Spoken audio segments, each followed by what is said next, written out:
Iceland's tiny economy and sparse resources were also nurtured by a series of public interest savings banks.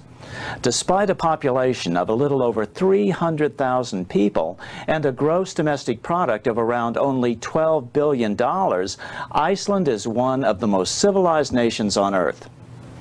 But then the government privatized the savings banks, similar to the Swedish savings banks 20 years earlier. But in Iceland's case, even the Landsbanken, which essentially was the Bank of Iceland, was privatized as well. For the first few years, things looked good. The economy doubled. But under the surface, the private bankers were creating a huge financial bubble.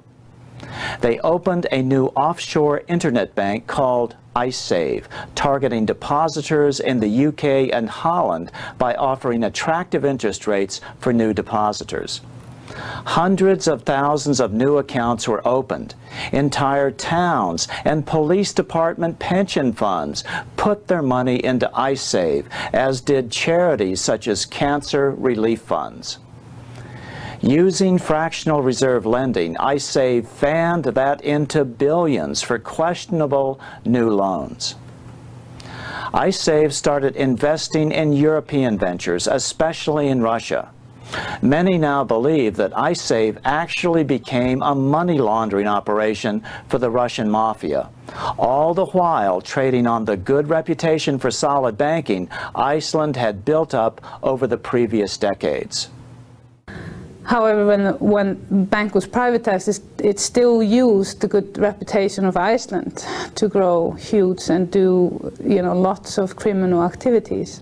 And the owner, Björgólfur Thor, he became one of the rich boys in the world really quickly, one of the billionaires. I've seen documents linking him to the Russian mafia and his father.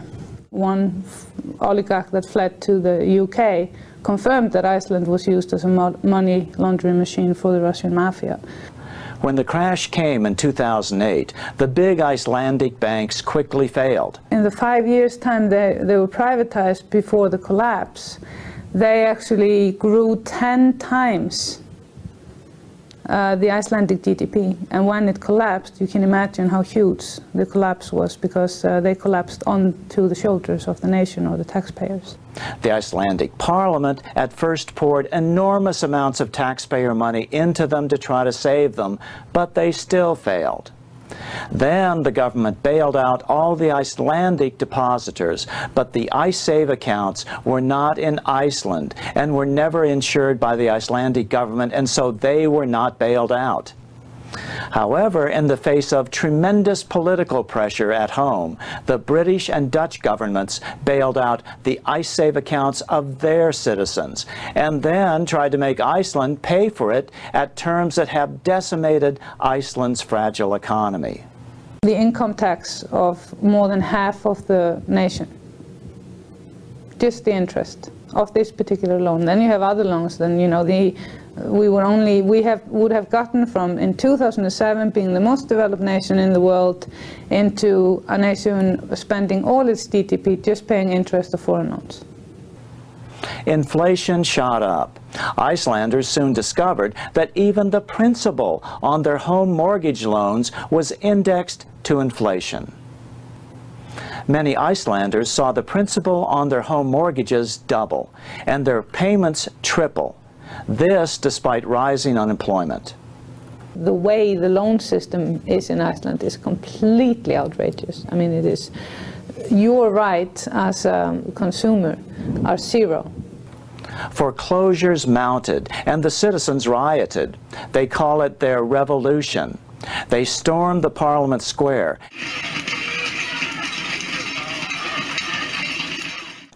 The president was forced to call for a referendum. 93% of the people voted not to bail out the bankers.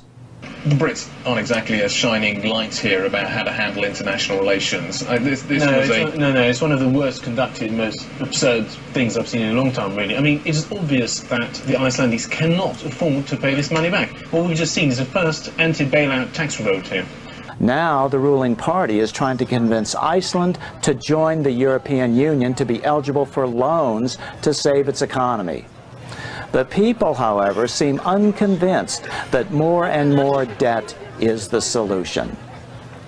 Iceland now seems determined to take back their money power and not take on more national debt.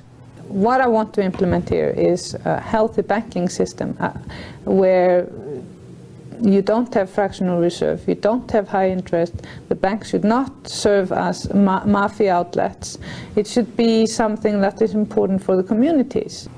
Over 70% of Iceland now opposes joining the EU, and some are now supporting proposals for cities to start up savings banks based on the Bank of North Dakota model to provide local credit and stop the rising wave of housing foreclosures. We're not part of EU yet. They are trying to put us in it with 70% of Icelanders don't want to join the EU, but the Social Democrats are in power, and that is their sole mission, to get Iceland into the EU.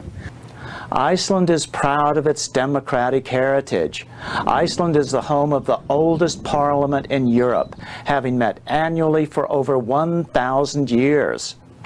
For the first 800 years, the Icelandic parliament met at this site, where the North American tectonic plate meets the European plate.